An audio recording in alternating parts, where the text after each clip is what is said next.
오늘 하루도 하나님의 사랑과 은혜가 충만하시길 축복합니다. 말씀 시작하기 전에 좋아요 버튼을 눌러주시고 구독도 부탁드립니다.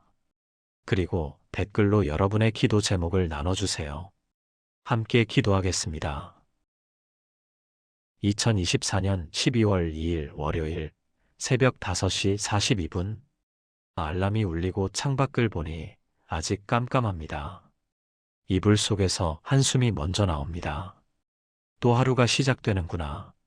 오늘도 기도해야 하는데 무슨 말을 해야 할지 막막합니다.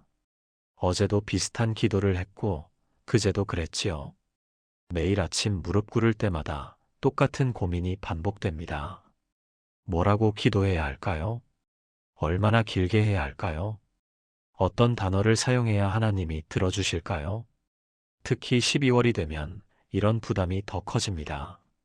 한 해를 마무리하는 달이니까 뭔가 특별한 기도를 해야 할 것 같은데 입이 떨어지지 않습니다. 교회 기도회에 가면 더 힘듭니다. 어떤 분들은 30분씩 기도하십니다. 성경 구절을 줄줄 외우시면서 아름다운 문장으로 기도하시지요. 그분들의 기도를 들으면 제 기도가 너무 초라하게 느껴집니다. 그래서 점점 기도가 부담스러워집니다. 혹시 여러분도 그런 경험 있으신가요? 기도해야 한다는 건 아는데 어떻게 시작해야 할지 막막하신가요? 남들처럼 유창하게 기도하지 못해서 주눅 드신 적 있으신가요? 오늘 여러분께 놀라운 소식을 전하려고 합니다. 기도는 우리가 생각하는 것보다 훨씬 단순합니다. 하나님은 긴 기도를 원하지 않으십니다. 아름다운 문장을 기대하지도 않으십니다. 단 하나만 원하십니다. 여러분의 진심 어린 마음입니다. 오늘 이 시간 12월 아침마다 드릴 수 있는 단순하지만 강력한 기도 하나를 나누려고 합니다. 이 기도 하나면 충분합니다. 이 기도 하나로 여러분의 하루가 완전히 달라질 것입니다. 그 놀라운 기도의 7가지 핵심을 지금부터 함께 나누겠습니다. 준비되셨습니까? 그럼 시작하겠습니다. 첫 번째, 하나님, 아버지를 부르는 기도. 12월 아침, 눈을 뜨자마자 가장 먼저 해야 할 기도가 있습니다. 바로 하나님을 부르는 것입니다. 그냥 하나님이라고 부르는 것만으로도 충분합니다. 많은 분들이 기도를 복잡하게 생각하십니다. 뭔가 거창한 말을 준비해야 한다고 생각하지요? 하지만 성경은 정반대로 말씀하십니다. 마태복음 6장 9절을 보십시오. 그러므로 너희는 이렇게 기도하라. 하늘에 계신 우리 아버지. 예수님께서 가르쳐 주신 기도의 첫 마디입니다. 하늘에 계신 우리 아버지. 얼마나 단순합니까? 거창한 수식어도 없습니다. 복잡한 신학 용어도 없습니다. 그냥 아버지라고 부르라고 하셨습니다. 이 말씀의 배경을 이해하시면 더욱 놀랍습니다. 당시 유대인들은 하나님을 함부로 부를 수 없었습니다. 하나님의 이름 야훼를 입에 담는 것조차 두려워했지요. 그런데 예수님께서 무엇라고 하셨습니까? 하나님을 아버지라고 부르라고 하셨습니다. 이것은 혁명적인 가르침이었습니다. 하나님과 우리의 관계가 무엇인지 선포하신 것입니다. 우리는 하나님의 자녀입니다. 자녀가 아버지를 부를 때 무슨 준비가 필요합니까? 그냥 아빠라고 부르면 됩니다. 울면서 부를 수도 있고 웃으면서 부를 수도 있습니다. 화가 나서 부를 수도 있고 기쁘게 부를 수도 있습니다. 어떤 상태에서든 아버지는 자녀의 목소리를 기다리십니다. 지난주 새벽 기도회에서 만난 김순자 집사님 이야기를 나누겠습니다. 인천에 사시는 67세 집사님이십니다. 이분은 40년 넘게 신앙생활을 하셨는데 기도가 항상 부담이었다고 하십니다. 교회에서 배운 대로 전능하신 하나님, 영광의 주님 이런 표현들을 사용하려고 애쓰셨답니다. 그런데 어느 날 새벽 갑자기 가슴이 답답해서 눈물이 났다고 합니다. 그때 그분이 드린 기도가 뭐였는지 아십니까? 아버지. 그게 전부였답니다. 그냥 아버지라고 부르는데 눈물이 쏟아졌답니다. 그 순간 하나님의 임재가 너무나 강하게 느껴졌다고 합니다. 40년 동안 복잡하게 기도했는데 단 한마디 아버지의 하나님이 응답하셨던 것입니다. 여러분, 이것이 바로 기도의 시작입니다. 12월 아침, 눈을 뜨자마자 하나님 아버지라고 부르세요. 소리 내지 않아도 됩니다. 마음속으로 조용히 불러도 충분합니다. 그 한마디에 하늘 아버지의 귀가 열립니다. 그 한마디에 하늘 보좌가 움직입니다. 기도는 이렇게 단순한 것입니다. 두 번째 감사의 기도. 하나님을 부른 다음 두 번째로 할 기도가 있습니다. 바로 감사의 기도입니다. 많은 분들이 아침 기도를 간구로 시작하십니다. 하나님, 이것 주세요. 저것 해주세요로 시작하지요. 물론 간구도 중요합니다. 하지만 성경은 감사로 시작하라고 말씀하십니다. 데살로니가전서 5장 18절을 보십시오. 범사에 감사하라. 이것이 그리스도 예수 안에서 너희를 향하신 하나님의 뜻이니라. 범사에 감사하라. 모든 일에 감사하라는 뜻입니다. 좋은 일에만 감사하라는 게 아닙니다. 어려운 일에도 힘든 일에도 감사하라는 것입니다. 이게 하나님의 뜻이라고 분명히 말씀하십니다. 왜 감사가 이렇게 중요할까요? 감사는 우리의 시선을 바꾸기 때문입니다. 불평하면 없는 것만 보입니다. 감사하면 있는 것이 보입니다. 불평하면 문제만 커 보입니다. 감사하면 하나님의 은혜가 보입니다. 특히 12월 아침은 춥고 어둡습니다. 이불에서 나오기가 정말 힘들지요? 그런 아침에 무엇을 감사할 수 있을까요? 먼저 오늘 아침을 맞이할 수 있음에 감사하십시오. 눈을 뜰 수 있다는 것, 숨을 쉴 수 있다는 것이 얼마나 큰 축복입니까? 어젯밤 수많은 사람들이 세상을 떠났습니다. 하지만 여러분은 오늘 아침을 맞이했습니다. 이것만으로도 감사할 이유가 충분합니다. 둘째, 따뜻한 이불과 집이 있음에 감사하십시오. 지금 이 순간에도 노숙자들은 추운 거리에서 밤을 보냅니다. 우리에게는 따뜻한 잠자리가 있습니다. 이것이 얼마나 큰 은혜입니까? 셋째, 사랑하는 가족이 있음에 감사하십시오. 비록 지금은 자녀들이 떨어져 살고 있을지라도 그들이 건강하게 살아있다는 것만으로도 감사입니다. 부산에 사시는 이영희 권사님의 간증을 나누겠습니다. 72세이신 이분은 매일 아침 감사 기도로 시작하십니다. 처음에는 억지로 하셨답니다. 사실 감사할 것이 없다고 느껴졌기 때문입니다. 남편은 5년 전에 세상을 떠나셨고 자녀들은 모두 서울에 있고 혼자 사시니까 외롭고 힘드셨지요. 그런데 어느 날 목사님이 이렇게 권면하셨답니다. 권사님, 매일 아침 3가지만 감사해 보세요. 아주 작은 것이라도 좋습니다. 그날부터 시작하셨답니다. 하나님, 오늘도 눈을 뜨게 하심을 감사합니다.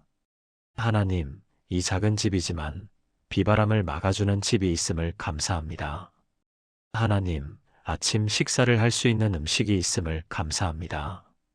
처음에는 형식적이었답니다. 그런데 3개월쯤 지나자 놀라운 변화가 일어났답니다. 감사할 것들이 보이기 시작했답니다. 창밖에 피어난 들꽃이 보였습니다. 이웃집 아주머니의 인사가 따뜻하게 느껴졌습니다. 마트에서 만난 점원의 친절함이 고마웠습니다. 세상이 달라 보이기 시작한 것입니다. 지금은 감사할 것이 너무 많아서 기도 시간이 길어졌다고 하십니다. 여러분, 이것이 감사의 능력입니다. 감사는 우리의 영적 눈을 여십니다. 12월 아침, 침대에서 일어나기 전에 3가지만 감사해 보세요. 정말 작은 것이라도 좋습니다. 그 감사가 여러분의 하루를 완전히 바꿀 것입니다. 3번째, 하루를 맡기는 기도. 감사 기도 후 3번째로 할 기도가 있습니다. 오늘 하루를 하나님께 맡기는 기도입니다. 우리는 하루를 계획합니다. 오늘 할 일들을 머릿속에 그립니다. 그런데 계획대로 되는 날이 얼마나 됩니까? 예상치 못한 일들이 계속 일어납니다. 갑자기 아프기도 하고, 급한 전화가 오기도 하고, 계획이 틀어지기도 합니다. 그래서 필요한 기도가 바로 하루를 맡기는 기도입니다. 잠언 16장 3절을 보십시오. 내 행사를 여호와께 맡기라. 그리하면 내가 경영하는 것이 이루어지리라. 내 행사를 여호와께 맡기라. 오늘 하루의 모든 일을 하나님께 맡기라는 뜻입니다. 그리하면 내가 경영하는 것이 이루어진다고 약속하십니다. 이 말씀의 원어를 보면 더욱 놀랍습니다. 맡기라는 히브리어로 골랄인데 이것은 굴러 넘기다라는 뜻입니다. 무거운 짐을 굴려서 다른 사람에게 넘기는 모습입니다. 하나님께서 말씀하시는 것입니다. 내 하루의 무거운 짐을 내게 굴려 넘기라고요. 우리는 혼자서 하루를 감당하려고 애씁니다. 모든 것을 내 힘으로 해결하려고 합니다. 그래서 지치고 힘들어집니다. 하지만 하나님은 말씀하십니다. 그 무거운 짐을 내게 넘기라고요. 그러면 내가 이루어준다고 약속하십니다. 이것이 얼마나 놀라운 약속입니까? 서울에 사시는 박미숙 집사님의 이야기를 나누겠습니다. 63세이신 이분은 작은 분식집을 운영하십니다. 매일 새벽 4시에 일어나서 장을 보고 5시부터 준비를 시작하십니다. 몇 년 전까지만 해도 이분은 늘 불안하셨답니다. 오늘 손님이 올까? 재료가 모자라면 어떡하지? 장사가 안 되면 어떡하지? 이런 걱정들로 가득하셨지요. 그러다가 어느 날 새벽 기도회에서 잠언 16장 3절 말씀을 들으셨답니다. 그날부터 매일 아침 이렇게 기도하기 시작하셨답니다. 하나님, 오늘 하루를 아버지께 맡깁니다. 오늘 저희 가게에 올 손님도 팔릴 음식도 모든 것을 아버지께서 정하신 대로 되게 해주세요. 처음에는 반신반의했답니다. 그런데 신기한 일이 일어났답니다. 걱정이 사라지기 시작했답니다. 손님이 적어도 불안하지 않았습니다. 하나님이 정하신 만큼만 오는구나 생각하시니까 평안했답니다. 재료가 남으면 하나님이 내일을 위해 남겨주셨구나 감사했습니다. 재료가 모자라면 하나님이 오늘은 여기까지만 하라고 하시는구나 받아들였습니다. 지금은 매일 아침이 기대된다고 하십니다. 오늘 하나님이 어떤 계획을 가지고 계실까 궁금하다고 하십니다. 여러분, 이것이 하루를 맡기는 기도의 능력입니다. 맡기면 평안이 옵니다. 맡기면 걱정이 사라집니다. 12월 아침, 하루를 시작하기 전에 이렇게 기도해 보세요. 하나님 아버지, 오늘 하루를 아버지께 맡깁니다. 오늘 만날 사람들도 겪을 일들도 모두 아버지 손에 맡깁니다. 이 짧은 기도 하나로 여러분의 하루가 완전히 달라질 것입니다. 네 번째 보호를 구하는 기도. 네 번째로 할 기도는 보호를 구하는 기도입니다. 세상은 위험으로 가득합니다.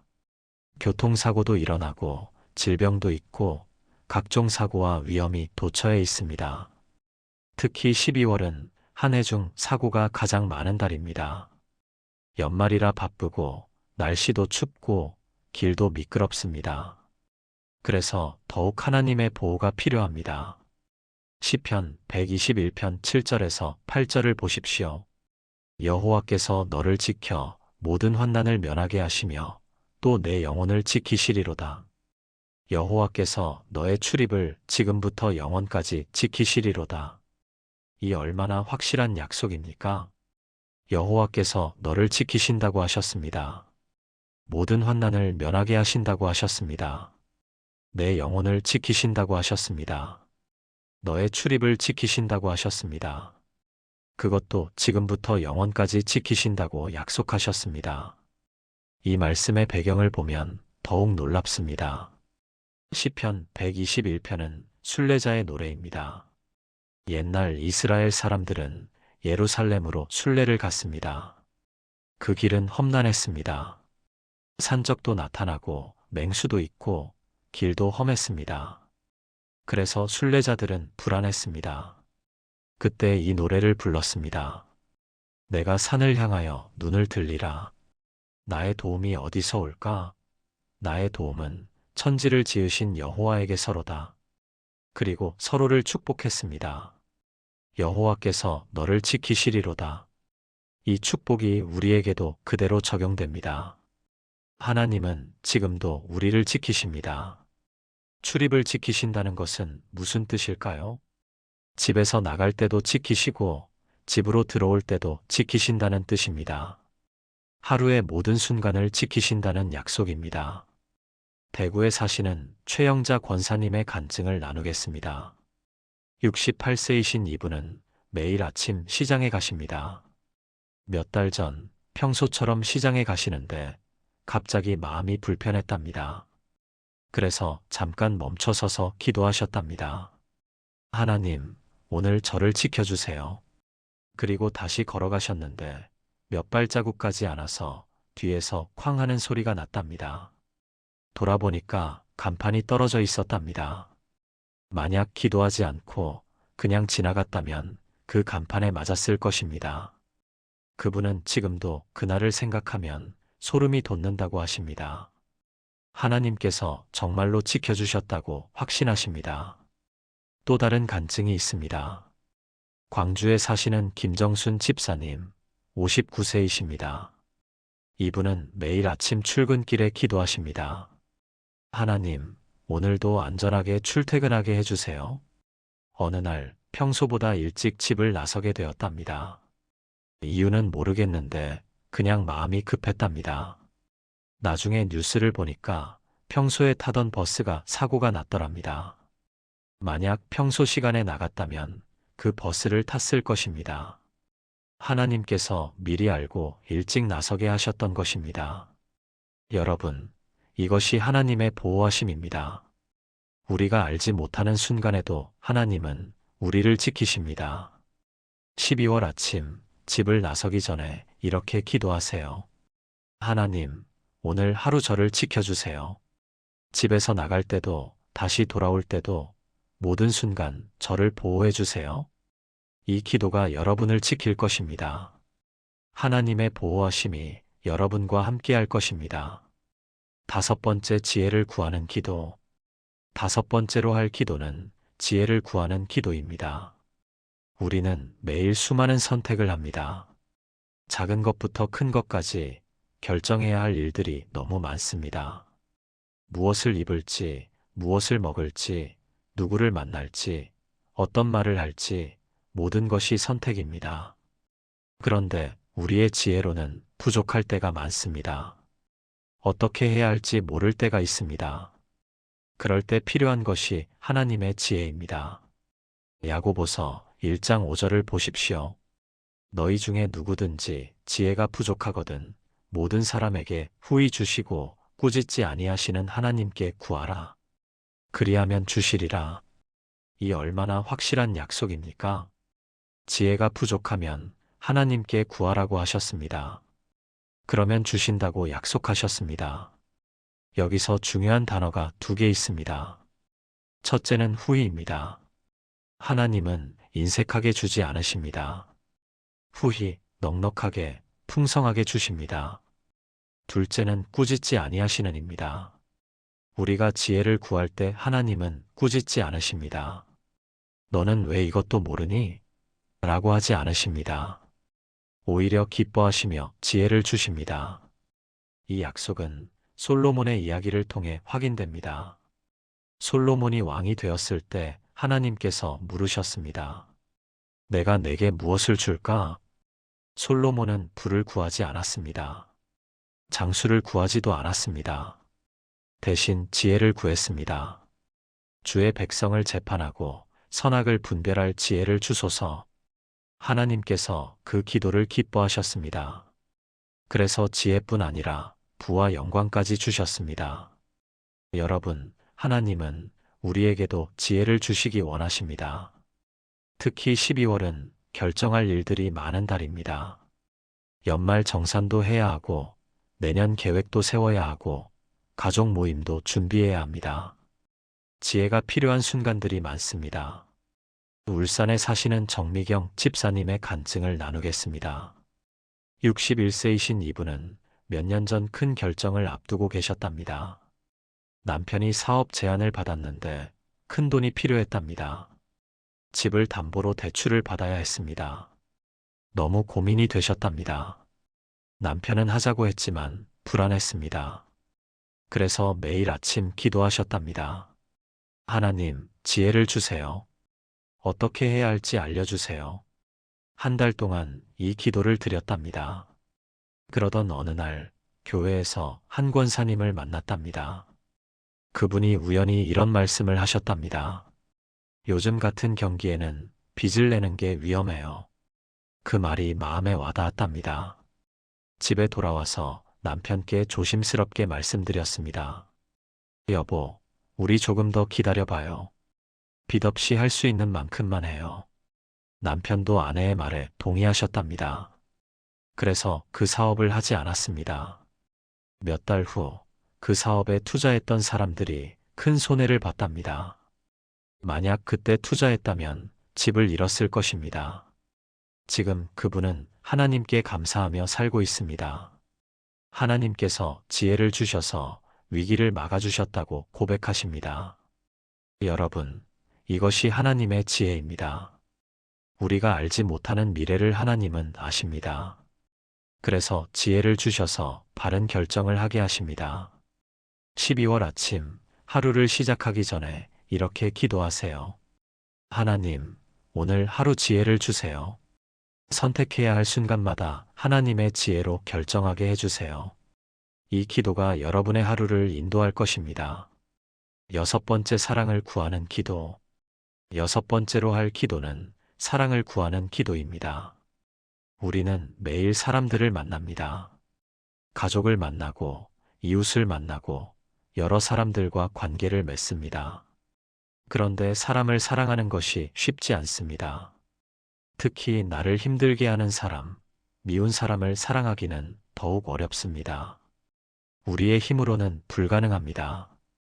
그래서 필요한 것이 하나님의 사랑입니다. 요한일서 4장 7절을 보십시오. 사랑하는 자들아, 우리가 서로 사랑하자. 사랑은 하나님께 속한 것이니 사랑하는 자마다 하나님으로부터 나서 하나님을 알고, 사랑은 하나님께 속한 것이라고 하셨습니다. 사랑의 근원은 하나님이십니다. 우리가 사랑할 수 있는 것은 하나님께로부터 오는 것입니다. 그래서 우리는 하나님께 사랑을 구해야 합니다. 하나님, 오늘 제게 사랑을 주세요. 오늘 만날 사람들을 사랑할 수 있게 해주세요. 이 기도가 우리의 관계를 변화시킵니다. 로마서 5장 5절은 이렇게 말씀합니다. 우리에게 주신 성령으로 말미암아 하나님의 사랑이 우리 마음에 부은 바 됨이니, 하나님의 사랑이 우리 마음에 부어진다고 하셨습니다. 부은 바 됨이라는 표현을 주목하십시오. 물을 컵에 따르듯이 하나님의 사랑이 우리 마음에 부어진다는 것입니다. 우리가 노력해서 만드는 사랑이 아닙니다. 하나님께서 부어주시는 사랑입니다. 우리는 그저 받기만 하면 됩니다. 창원에 사시는 송혜숙 권사님의 간증을 나누겠습니다. 69세이신 이분은 며느리와의 관계가 어려웠답니다. 아들이 결혼한 지 10년이 넘었는데 며느리와 마음이 맞지 않았답니다. 만날 때마다 불편했고 말 한마디 한마디가 거슬렸답니다. 그래서 아들네 집에 가기가 싫었답니다. 손주들이 보고 싶어도 참았답니다. 그러던 어느 날 새벽 기도회에서 요한일서 4장 말씀을 들었답니다.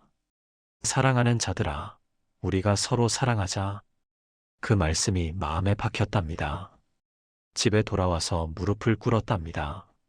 하나님, 저는 며느리를 사랑할 수가 없습니다. 제 힘으로는 안 됩니다. 하나님께서 사랑을 주세요. 눈물로 기도했답니다. 그날부터 매일 아침 이 기도를 드렸답니다. 하나님, 오늘 며느리를 사랑할 수 있게 해주세요. 처음에는 변화가 없었답니다. 여전히 며느리가 불편했습니다. 그런데 한 달쯤 지나니까 조금씩 변화가 느껴지기 시작했답니다. 며느리의 장점이 보이기 시작했습니다. 집안일을 열심히 하는 모습이 보였습니다. 아이들을 정성껏 키우는 모습이 감사하게 느껴졌습니다. 어느 날은 며느리가 아프다는 소식을 들었는데 마음이 아팠답니다. 진심으로 걱정이 되고 안타까웠답니다. 그때 깨달았답니다. 아, 내 마음이 변했구나. 하나님께서 사랑을 주셨구나. 지금은 며느리가 딸처럼 느껴진답니다. 일주일에 한두 번씩 만나고 함께 장도 보고 맛있는 것도 나눠 먹는답니다. 손주들과도 자주 만나게 되었답니다. 그분은 말씀하십니다. 제 힘으로는 불가능했어요. 하나님께서 사랑을 부어주셨어요. 여러분, 이것이 하나님의 사랑입니다. 우리 힘으로 안 되는 것을 하나님께서 하게 하십니다. 미운 사람도 사랑하게 하십니다. 12월 아침, 하루를 시작하기 전에 이렇게 기도하세요. 하나님, 오늘 제게 사랑을 부어주세요. 오늘 만날 모든 사람들을 하나님의 사랑으로 대하게 해주세요. 이 기도가 여러분의 관계를 변화시킬 것입니다. 마지막 7번째는 예수님의 이름으로 기도를 마치는 것입니다. 많은 분들이 습관적으로 예수님의 이름으로 기도합니다라고 말씀하십니다. 그런데 이 말의 의미를 아십니까? 왜 우리는 예수님의 이름으로 기도해야 할까요? 요한복음 14장 13절에서 14절을 보십시오. 너희가 내 이름으로 무엇을 구하든지 내가 행하리니 이는 아버지로 하여금 아들로 말미암아 영광을 받으시게 하려 함이라. 내 이름으로 무엇이든지 내게 구하면 내가 행하리라. 예수님께서 직접 약속하셨습니다. 내 이름으로 무엇을 구하든지 내가 행하리라고요. 왜 예수님의 이름이 이렇게 중요할까요? 예수님의 이름에는 권세가 있기 때문입니다. 빌립보서 2장 9절에서 11절을 보십시오. 이러므로 하나님이 그를 지극히 높여 모든 이름 위에 뛰어난 이름을 주사 하늘에 있는 자들과 땅에 있는 자들과 땅 아래에 있는 자들로 모든 무릎을 예수의 이름에 꿇게 하시고 모든 입으로 예수 그리스도를 주라 시인하여 하나님 아버지께 영광을 돌리게 하셨느니라. 모든 이름 위에 뛰어난 이름이 예수님의 이름입니다. 하늘에 있는 자들, 땅에 있는 자들, 땅 아래에 있는 자들 모두가 예수님의 이름 앞에 무릎을 꿇습니다. 그만큼 예수님의 이름에는 권세가 있습니다. 우리가 예수님의 이름으로 기도한다는 것은 무슨 뜻일까요? 예수님의 권세로 기도한다는 뜻입니다. 예수님을 통해서 하나님 아버지께 나아간다는 뜻입니다. 우리의 이름으로는 하나님 앞에 나아갈 자격이 없습니다. 우리는 죄인이기 때문입니다. 하지만 예수님께서 우리의 죄를 대신 지시고 십자가에서 죽으셨습니다. 그래서 예수님의 이름으로 나아가면 하나님께서 받아주십니다. 예수님의 이름은 하나님과 우리 사이의 다리입니다. 그 다리를 통해서 우리가 하나님께 나아갑니다. 제주도에 사시는 한경자 집사님의 간증을 나누겠습니다. 65세이신 이분은 평생 기도해도 응답받지 못한다고 느꼈답니다. 교회는 열심히 다니셨지만 기도에 확신이 없었답니다. 내 기도를 하나님이 정말 들으실까? 항상 의문이었답니다. 그러던 어느 날 부흥회에서 강사 목사님이 이렇게 설교하셨답니다. 여러분, 예수님의 이름으로 기도한다는 것은 예수님께서 우리 대신 하나님께 간구하신다는 뜻입니다. 우리가 기도하면 예수님께서 그 기도를 받아서 하나님 아버지께 전달하십니다. 그래서 예수님의 이름으로 기도하면 반드시 들으십니다. 그 말씀을 듣는 순간 깨달음이 왔답니다. 아, 내가 혼자 기도하는 게 아니구나. 예수님이 함께 계시구나. 그날부터 기도가 달라졌답니다. 예수님의 이름으로 기도합니다라는 말을 할 때 확신이 생겼답니다. 예수님께서 이 기도를 하나님께 전달하시는구나 믿어졌답니다. 몇 달 후 놀라운 일이 일어났답니다. 오랫동안 관계가 끊어졌던 언니와 화해하게 되었습니다. 경제적으로 어려웠던 상황이 풀렸습니다. 건강도 회복되었습니다. 그분은 지금 확신합니다. 예수님의 이름으로 기도하면 반드시 응답받는다고요. 여러분, 이것이 예수님의 이름의 능력입니다. 우리의 연약한 기도도 예수님의 이름으로 드리면 강력해집니다. 우리의 짧은 기도도 예수님의 이름으로 드리면 하나님께 상달됩니다. 12월 아침, 기도를 마칠 때 이렇게 고백하세요. 이 모든 기도를 예수님의 이름으로 드립니다. 단순히 습관적으로 말하지 마세요. 예수님께서 이 기도를 받아서 하나님께 전달하신다는 확신을 가지고 말하세요. 그러면 여러분의 기도가 하늘에 상달될 것입니다. 사랑하는 여러분, 지금까지 12월 아침에 드릴 수 있는 기도 7가지를 나누었습니다. 첫째, 하나님 아버지를 부르는 기도. 둘째, 감사의 기도. 셋째, 하루를 맡기는 기도. 넷째, 보호를 구하는 기도. 다섯째, 지혜를 구하는 기도. 여섯째, 사랑을 구하는 기도. 일곱째, 예수님의 이름으로 마치는 기도. 이 7가지면 충분합니다. 긴 기도가 필요 없습니다. 화려한 문장이 필요 없습니다. 이 7가지 기도만 진심으로 드리면 하나님께서 응답하십니다. 내일 아침부터 시작해 보세요. 눈을 뜨자마자 하나님 아버지라고 부르세요. 그리고 3가지를 감사하세요. 오늘 하루를 하나님께 맡기세요. 보호를 구하세요. 지혜를 구하세요. 사랑을 구하세요. 그리고 예수님의 이름으로 마치세요. 이 기도 하나로 여러분의 12월이 완전히 달라질 것입니다. 2024년 12월 2일 월요일 새벽 5시 42분 알람이 울리고 창밖을 보니 아직 깜깜합니다. 이불 속에서 한숨이 먼저 나옵니다. 또 하루가 시작되는구나. 오늘도 기도해야 하는데 무슨 말을 해야 할지 막막합니다. 어제도 비슷한 기도를 했고 그제도 그랬지요. 매일 아침 무릎 꿇을 때마다 똑같은 고민이 반복됩니다. 뭐라고 기도해야 할까요? 얼마나 길게 해야 할까요? 어떤 단어를 사용해야 하나님이 들어주실까요? 특히 12월이 되면 이런 부담이 더 커집니다. 한 해를 마무리하는 달이니까 뭔가 특별한 기도를 해야 할 것 같은데 입이 떨어지지 않습니다. 교회 기도회에 가면 더 힘듭니다. 어떤 분들은 30분씩 기도하십니다. 성경 구절을 줄줄 외우시면서 아름다운 문장으로 기도하시지요. 그분들의 기도를 들으면 제 기도가 너무 초라하게 느껴집니다. 그래서 점점 기도가 부담스러워집니다. 혹시 여러분도 그런 경험 있으신가요?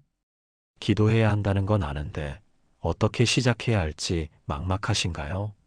남들처럼 유창하게 기도하지 못해서 주눅 드신 적 있으신가요? 오늘 여러분께 놀라운 소식을 전하려고 합니다.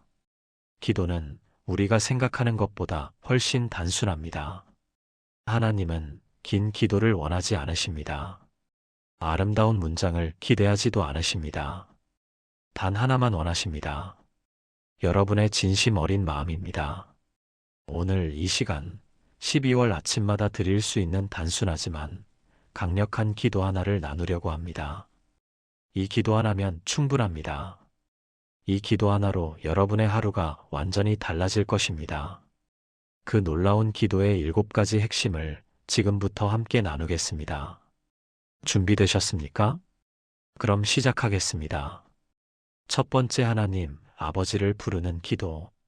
12월 아침 눈을 뜨자마자 가장 먼저 해야 할 기도가 있습니다. 바로 하나님을 부르는 것입니다. 그냥 하나님이라고 부르는 것만으로도 충분합니다. 많은 분들이 기도를 복잡하게 생각하십니다. 뭔가 거창한 말을 준비해야 한다고 생각하지요? 하지만 성경은 정반대로 말씀하십니다. 마태복음 6장 9절을 보십시오.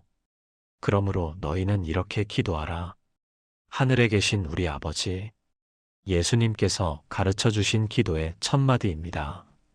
하늘에 계신 우리 아버지. 얼마나 단순합니까? 거창한 수식어도 없습니다. 복잡한 신학 용어도 없습니다. 그냥 아버지라고 부르라고 하셨습니다. 이 말씀의 배경을 이해하시면 더욱 놀랍습니다. 당시 유대인들은 하나님을 함부로 부를 수 없었습니다. 하나님의 이름 야훼를 입에 담는 것조차 두려워했지요. 그런데 예수님께서 무엇라고 하셨습니까? 하나님을 아버지라고 부르라고 하셨습니다. 이것은 혁명적인 가르침이었습니다. 하나님과 우리의 관계가 무엇인지 선포하신 것입니다. 우리는 하나님의 자녀입니다. 자녀가 아버지를 부를 때 무슨 준비가 필요합니까? 그냥 아빠라고 부르면 됩니다. 울면서 부를 수도 있고, 웃으면서 부를 수도 있습니다. 화가 나서 부를 수도 있고, 기쁘게 부를 수도 있습니다. 어떤 상태에서든 아버지는 자녀의 목소리를 기다리십니다. 지난주 새벽 기도회에서 만난 김순자 집사님 이야기를 나누겠습니다. 인천에 사시는 67세 집사님이십니다. 이분은 40년 넘게 신앙생활을 하셨는데 기도가 항상 부담이었다고 하십니다. 교회에서 배운 대로 전능하신 하나님, 영광의 주님 이런 표현들을 사용하려고 애쓰셨답니다. 그런데 어느 날 새벽 갑자기 가슴이 답답해서 눈물이 났다고 합니다. 그때 그분이 드린 기도가 뭐였는지 아십니까? 아버지. 그게 전부였답니다. 그냥 아버지라고 부르는데 눈물이 쏟아졌답니다. 그 순간 하나님의 임재가 너무나 강하게 느껴졌다고 합니다. 40년 동안 복잡하게 기도했는데 단 한마디 아버지의 하나님이 응답하셨던 것입니다. 여러분, 이것이 바로 기도의 시작입니다. 12월 아침, 눈을 뜨자마자 하나님 아버지라고 부르세요. 소리내지 않아도 됩니다. 마음속으로 조용히 불러도 충분합니다. 그 한마디에 하늘 아버지의 귀가 열립니다. 그 한마디에 하늘 보좌가 움직입니다. 기도는 이렇게 단순한 것입니다. 두 번째 감사의 기도. 하나님을 부른 다음 두 번째로 할 기도가 있습니다. 바로 감사의 기도입니다. 많은 분들이 아침 기도를 간구로 시작하십니다. 하나님, 이것 주세요. 저것 해주세요로 시작하지요. 물론 간구도 중요합니다. 하지만 성경은 감사로 시작하라고 말씀하십니다. 데살로니가전서 5장 18절을 보십시오. 범사에 감사하라. 이것이 그리스도 예수 안에서 너희를 향하신 하나님의 뜻이니라. 범사에 감사하라. 모든 일에 감사하라는 뜻입니다. 좋은 일에만 감사하라는 게 아닙니다. 어려운 일에도 힘든 일에도 감사하라는 것입니다. 이게 하나님의 뜻이라고 분명히 말씀하십니다. 왜 감사가 이렇게 중요할까요? 감사는 우리의 시선을 바꾸기 때문입니다. 불평하면 없는 것만 보입니다. 감사하면 있는 것이 보입니다. 불평하면 문제만 커 보입니다. 감사하면 하나님의 은혜가 보입니다. 특히 12월 아침은 춥고 어둡습니다. 이불에서 나오기가 정말 힘들지요. 그런 아침에 무엇을 감사할 수 있을까요? 먼저 오늘 아침을 맞이할 수 있음에 감사하십시오. 눈을 뜰 수 있다는 것, 숨을 쉴 수 있다는 것이 얼마나 큰 축복입니까? 어젯밤 수많은 사람들이 세상을 떠났습니다. 하지만 여러분은 오늘 아침을 맞이했습니다. 이것만으로도 감사할 이유가 충분합니다. 둘째, 따뜻한 이불과 집이 있음에 감사하십시오. 지금 이 순간에도 노숙자들은 추운 거리에서 밤을 보냅니다. 우리에게는 따뜻한 잠자리가 있습니다. 이것이 얼마나 큰 은혜입니까? 셋째, 사랑하는 가족이 있음에 감사하십시오. 비록 지금은 자녀들이 떨어져 살고 있을지라도 그들이 건강하게 살아있다는 것만으로도 감사입니다. 부산에 사시는 이영희 권사님의 간증을 나누겠습니다. 72세이신 이분은 매일 아침 감사 기도로 시작하십니다. 처음에는 억지로 하셨답니다. 사실 감사할 것이 없다고 느껴졌기 때문입니다. 남편은 5년 전에 세상을 떠나셨고 자녀들은 모두 서울에 있고 혼자 사시니까 외롭고 힘드셨지요. 그런데 어느 날 목사님이 이렇게 권면하셨답니다. 권사님, 매일 아침 3가지만 감사해 보세요. 아주 작은 것이라도 좋습니다. 그날부터 시작하셨답니다. 하나님, 오늘도 눈을 뜨게 하심을 감사합니다. 하나님, 이 작은 집이지만 비바람을 막아주는 집이 있음을 감사합니다. 하나님, 아침 식사를 할 수 있는 음식이 있음을 감사합니다. 처음에는 형식적이었답니다. 그런데 3개월쯤 지나자 놀라운 변화가 일어났답니다. 감사할 것들이 보이기 시작했답니다. 창밖에 피어난 들꽃이 보였습니다. 이웃집 아주머니의 인사가 따뜻하게 느껴졌습니다. 마트에서 만난 점원의 친절함이 고마웠습니다. 세상이 달라 보이기 시작한 것입니다. 지금은 감사할 것이 너무 많아서 기도 시간이 길어졌다고 하십니다. 여러분, 이것이 감사의 능력입니다. 감사는 우리의 영적 눈을 여십니다. 12월 아침, 침대에서 일어나기 전에 3가지만 감사해 보세요. 정말 작은 것이라도 좋습니다. 그 감사가 여러분의 하루를 완전히 바꿀 것입니다. 3번째, 하루를 맡기는 기도. 감사 기도 후 3번째로 할 기도가 있습니다. 오늘 하루를 하나님께 맡기는 기도입니다. 우리는 하루를 계획합니다. 오늘 할 일들을 머릿속에 그립니다. 그런데 계획대로 되는 날이 얼마나 됩니까? 예상치 못한 일들이 계속 일어납니다. 갑자기 아프기도 하고 급한 전화가 오기도 하고 계획이 틀어지기도 합니다. 그래서 필요한 기도가 바로 하루를 맡기는 기도입니다. 잠언 16장 3절을 보십시오. 내 행사를 여호와께 맡기라. 그리하면 내가 경영하는 것이 이루어지리라.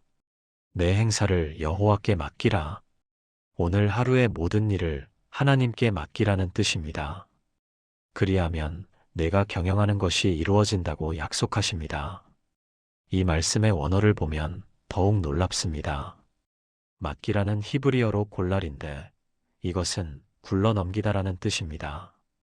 무거운 짐을 굴려서 다른 사람에게 넘기는 모습입니다. 하나님께서 말씀하시는 것입니다. 내 하루의 무거운 짐을 내게 굴려 넘기라고요. 우리는 혼자서 하루를 감당하려고 애씁니다. 모든 것을 내 힘으로 해결하려고 합니다. 그래서 지치고 힘들어집니다. 하지만 하나님은 말씀하십니다. 그 무거운 짐을 내게 넘기라고요. 그러면 내가 이루어준다고 약속하십니다. 이것이 얼마나 놀라운 약속입니까? 서울에 사시는 박미숙 집사님의 이야기를 나누겠습니다. 63세이신 이분은 작은 분식집을 운영하십니다. 매일 새벽 4시에 일어나서 장을 보고 5시부터 준비를 시작하십니다. 몇 년 전까지만 해도 이분은 늘 불안하셨답니다. 오늘 손님이 올까? 재료가 모자라면 어떡하지? 장사가 안 되면 어떡하지?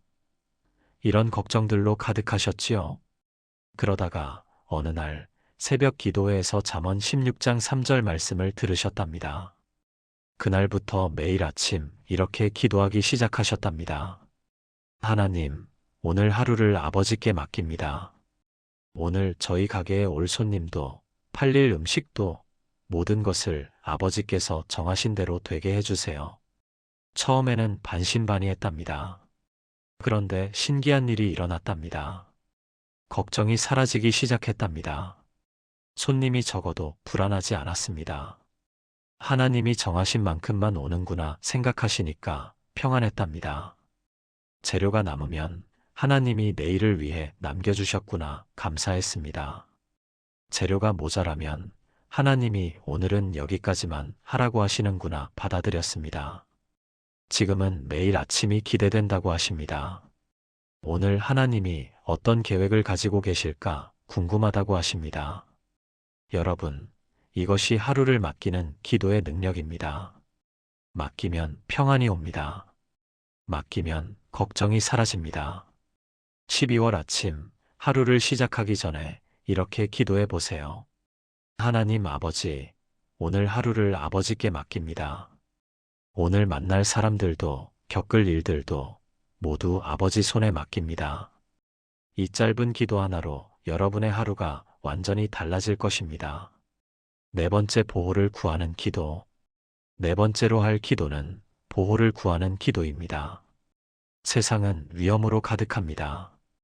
교통사고도 일어나고 질병도 있고 각종 사고와 위험이 도처에 있습니다. 특히 12월은 한 해 중 사고가 가장 많은 달입니다. 연말이라 바쁘고 날씨도 춥고 길도 미끄럽습니다. 그래서 더욱 하나님의 보호가 필요합니다. 시편 121편 7절에서 8절을 보십시오. 여호와께서 너를 지켜 모든 환난을 면하게 하시며 또 내 영혼을 지키시리로다. 여호와께서 너의 출입을 지금부터 영원까지 지키시리로다. 이 얼마나 확실한 약속입니까? 여호와께서 너를 지키신다고 하셨습니다. 모든 환난을 면하게 하신다고 하셨습니다. 내 영혼을 지키신다고 하셨습니다. 너의 출입을 지키신다고 하셨습니다. 그것도 지금부터 영원까지 지키신다고 약속하셨습니다. 이 말씀의 배경을 보면 더욱 놀랍습니다. 시편 121편은 순례자의 노래입니다. 옛날 이스라엘 사람들은 예루살렘으로 순례를 갔습니다. 그 길은 험난했습니다. 산적도 나타나고 맹수도 있고 길도 험했습니다. 그래서 순례자들은 불안했습니다. 그때 이 노래를 불렀습니다. 내가 산을 향하여 눈을 들리라. 나의 도움이 어디서 올까? 나의 도움은 천지를 지으신 여호와에게서로다. 그리고 서로를 축복했습니다. 여호와께서 너를 지키시리로다. 이 축복이 우리에게도 그대로 적용됩니다. 하나님은 지금도 우리를 지키십니다. 출입을 지키신다는 것은 무슨 뜻일까요? 집에서 나갈 때도 지키시고 집으로 들어올 때도 지키신다는 뜻입니다. 하루의 모든 순간을 지키신다는 약속입니다. 대구에 사시는 최영자 권사님의 간증을 나누겠습니다. 68세이신 이분은 매일 아침 시장에 가십니다. 몇 달 전 평소처럼 시장에 가시는데 갑자기 마음이 불편했답니다. 그래서 잠깐 멈춰서서 기도하셨답니다. 하나님, 오늘 저를 지켜주세요. 그리고 다시 걸어가셨는데 몇 발자국까지 안 와서 뒤에서 쾅 하는 소리가 났답니다. 돌아보니까 간판이 떨어져 있었답니다. 만약 기도하지 않고 그냥 지나갔다면 그 간판에 맞았을 것입니다. 그분은 지금도 그날을 생각하면 소름이 돋는다고 하십니다. 하나님께서 정말로 지켜주셨다고 확신하십니다. 또 다른 간증이 있습니다. 광주에 사시는 김정순 집사님, 59세이십니다. 이분은 매일 아침 출근길에 기도하십니다. 하나님, 오늘도 안전하게 출퇴근하게 해주세요. 어느 날 평소보다 일찍 집을 나서게 되었답니다. 이유는 모르겠는데 그냥 마음이 급했답니다.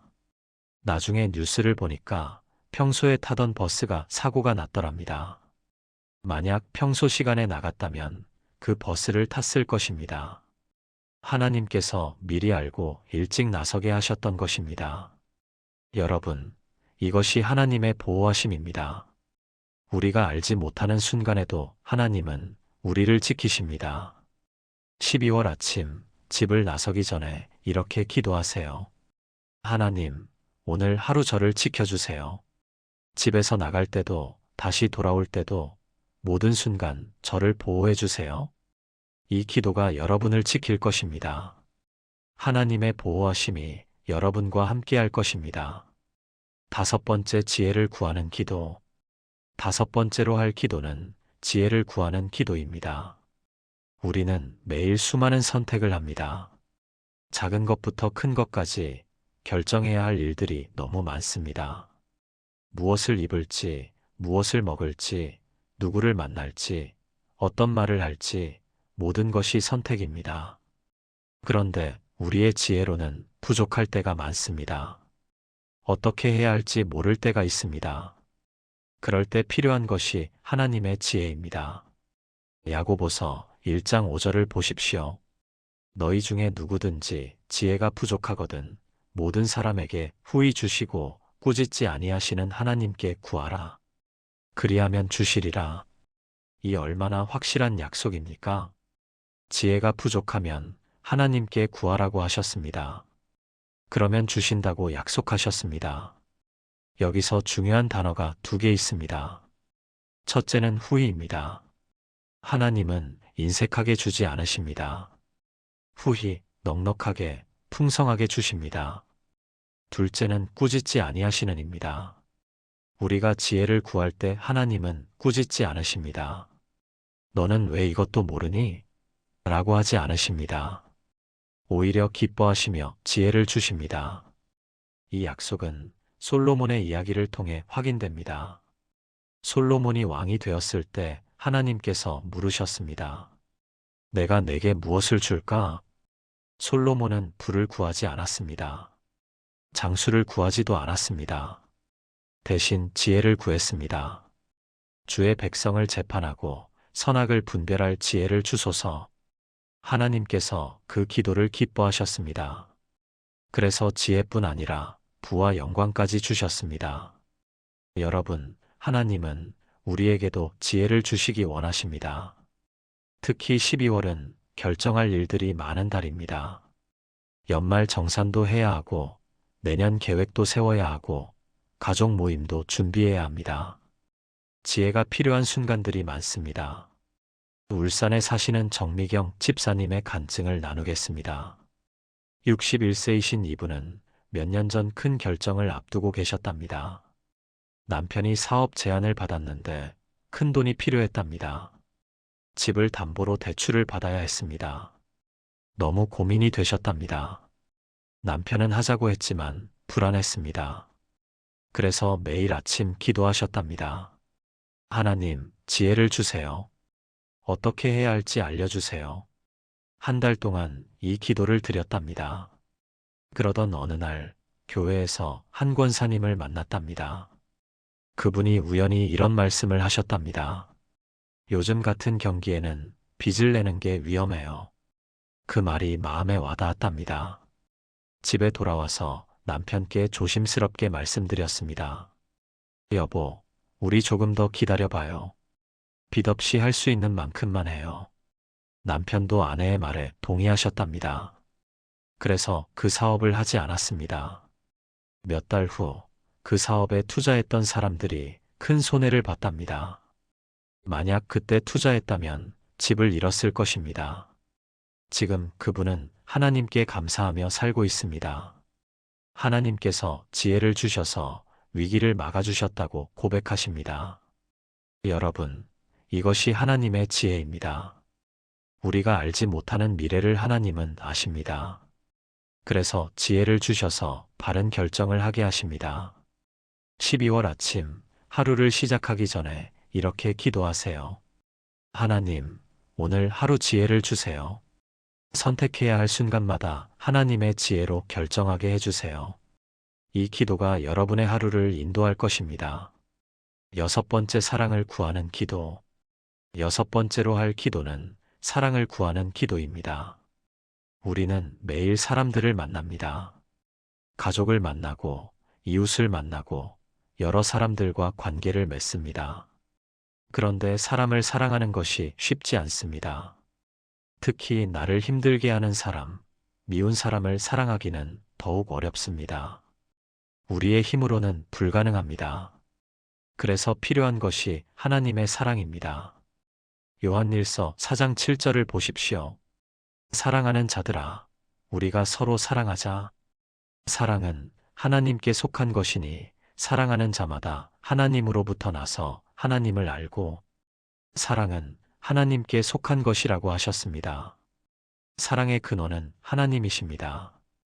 우리가 사랑할 수 있는 것은 하나님께로부터 오는 것입니다.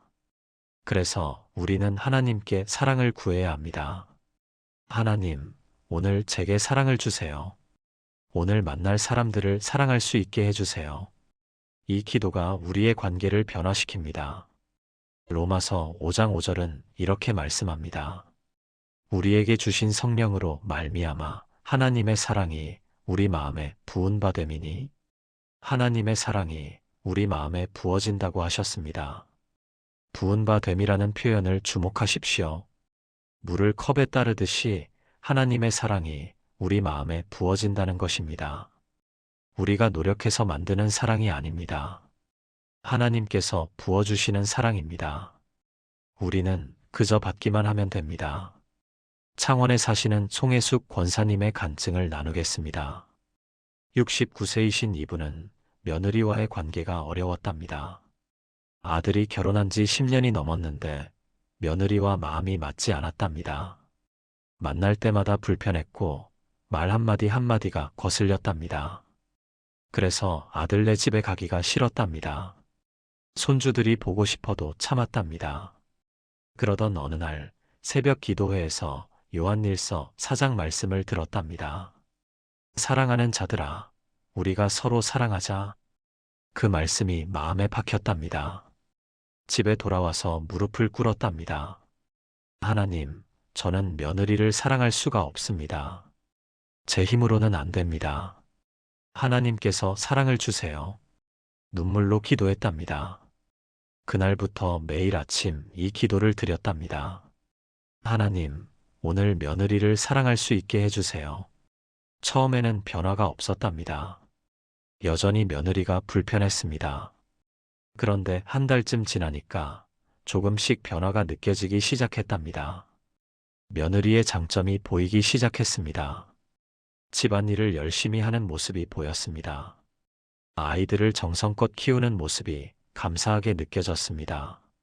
어느 날은 며느리가 아프다는 소식을 들었는데 마음이 아팠답니다. 진심으로 걱정이 되고 안타까웠답니다. 그때 깨달았답니다. 아, 내 마음이 변했구나. 하나님께서 사랑을 주셨구나. 지금은 며느리가 딸처럼 느껴진답니다. 일주일에 한두 번씩 만나고 함께 장도 보고 맛있는 것도 나눠 먹는답니다. 손주들과도 자주 만나게 되었답니다. 그분은 말씀하십니다. 제 힘으로는 불가능했어요. 하나님께서 사랑을 부어주셨어요. 여러분, 이것이 하나님의 사랑입니다. 우리 힘으로 안 되는 것을 하나님께서 하게 하십니다. 미운 사람도 사랑하게 하십니다. 12월 아침, 하루를 시작하기 전에 이렇게 기도하세요. 하나님, 오늘 제게 사랑을 부어주세요. 오늘 만날 모든 사람들을 하나님의 사랑으로 대하게 해주세요. 이 기도가 여러분의 관계를 변화시킬 것입니다. 마지막 7번째는 예수님의 이름으로 기도를 마치는 것입니다.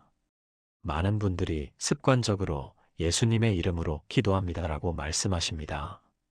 그런데 이 말의 의미를 아십니까? 왜 우리는 예수님의 이름으로 기도해야 할까요? 요한복음 14장 13절에서 14절을 보십시오. 너희가 내 이름으로 무엇을 구하든지 내가 행하리니 이는 아버지로 하여금 아들로 말미암아 영광을 받으시게 하려 함이라. 내 이름으로 무엇이든지 내게 구하면 내가 행하리라. 예수님께서 직접 약속하셨습니다. 내 이름으로 무엇을 구하든지 내가 행하리라고요. 왜 예수님의 이름이 이렇게 중요할까요? 예수님의 이름에는 권세가 있기 때문입니다. 빌립보서 2장 9절에서 11절을 보십시오. 이러므로 하나님이 그를 지극히 높여 모든 이름 위에 뛰어난 이름을 주사 하늘에 있는 자들과 땅에 있는 자들과 땅 아래에 있는 자들로 모든 무릎을 예수의 이름에 꿇게 하시고 모든 입으로 예수 그리스도를 주라 시인하여 하나님 아버지께 영광을 돌리게 하셨느니라. 모든 이름 위에 뛰어난 이름이 예수님의 이름입니다. 하늘에 있는 자들, 땅에 있는 자들, 땅 아래에 있는 자들 모두가 예수님의 이름 앞에 무릎을 꿇습니다. 그만큼 예수님의 이름에는 권세가 있습니다. 우리가 예수님의 이름으로 기도한다는 것은 무슨 뜻일까요? 예수님의 권세로 기도한다는 뜻입니다. 예수님을 통해서 하나님 아버지께 나아간다는 뜻입니다. 우리의 이름으로는 하나님 앞에 나아갈 자격이 없습니다. 우리는 죄인이기 때문입니다. 하지만 예수님께서 우리의 죄를 대신 지시고 십자가에서 죽으셨습니다. 그래서 예수님의 이름으로 나아가면 하나님께서 받아주십니다. 예수님의 이름은 하나님과 우리 사이의 다리입니다. 그 다리를 통해서 우리가 하나님께 나아갑니다. 제주도에 사시는 한경자 집사님의 간증을 나누겠습니다. 65세이신 이분은 평생 기도해도 응답받지 못한다고 느꼈답니다. 교회는 열심히 다니셨지만 기도에 확신이 없었답니다. 내 기도를 하나님이 정말 들으실까? 항상 의문이었답니다. 그러던 어느 날 부흥회에서 강사 목사님이 이렇게 설교하셨답니다. 여러분, 예수님의 이름으로 기도한다는 것은 예수님께서 우리 대신 하나님께 간구하신다는 뜻입니다. 우리가 기도하면 예수님께서 그 기도를 받아서 하나님 아버지께 전달하십니다. 그래서 예수님의 이름으로 기도하면 반드시 들으십니다. 그 말씀을 듣는 순간 깨달음이 왔답니다. 아, 내가 혼자 기도하는 게 아니구나. 예수님이 함께 계시구나. 그날부터 기도가 달라졌답니다. 예수님의 이름으로 기도합니다라는 말을 할 때 확신이 생겼답니다. 예수님께서 이 기도를 하나님께 전달하시는구나 믿어졌답니다. 몇 달 후 놀라운 일이 일어났답니다. 오랫동안 관계가 끊어졌던 언니와 화해하게 되었습니다. 경제적으로 어려웠던 상황이 풀렸습니다. 건강도 회복되었습니다. 그분은 지금 확신합니다. 예수님의 이름으로 기도하면 반드시 응답받는다고요. 여러분, 이것이 예수님의 이름의 능력입니다. 우리의 연약한 기도도 예수님의 이름으로 드리면 강력해집니다. 우리의 짧은 기도도 예수님의 이름으로 드리면 하나님께 상달됩니다. 12월 아침 기도를 마칠 때 이렇게 고백하세요. 이 모든 기도를 예수님의 이름으로 드립니다. 단순히 습관적으로 말하지 마세요. 예수님께서 이 기도를 받아서 하나님께 전달하신다는 확신을 가지고 말하세요. 그러면 여러분의 기도가 하늘에 상달될 것입니다. 사랑하는 여러분, 지금까지 12월 아침에 드릴 수 있는 기도 7가지를 나누었습니다. 첫째, 하나님 아버지를 부르는 기도. 둘째, 감사의 기도. 셋째, 하루를 맡기는 기도. 넷째, 보호를 구하는 기도. 다섯째, 지혜를 구하는 기도. 여섯째, 사랑을 구하는 기도. 일곱째, 예수님의 이름으로 마치는 기도. 이 7가지면 충분합니다. 긴 기도가 필요 없습니다. 화려한 문장이 필요 없습니다. 이 7가지 기도만 진심으로 드리면 하나님께서 응답하십니다. 내일 아침부터 시작해 보세요. 눈을 뜨자마자 하나님 아버지라고 부르세요. 그리고 3가지를 감사하세요. 오늘 하루를 하나님께 맡기세요. 보호를 구하세요. 지혜를 구하세요. 사랑을 구하세요. 그리고 예수님의 이름으로 마치세요. 이 기도 하나로 여러분의 12월이 완전히 달라질 것입니다. 여러분도 이 기도를 시작하실 분이라면 아래 댓글에 시작합니다라고 적어주세요. 그리고 좋아요 버튼도 눌러주시면 더 많은 분들에게 이 은혜가 전해질 것입니다. 하나님의 은혜가 여러분의 12월 아침마다 함께 하시기를 축복합니다. 예수님의 이름으로 기도합니다. 아멘.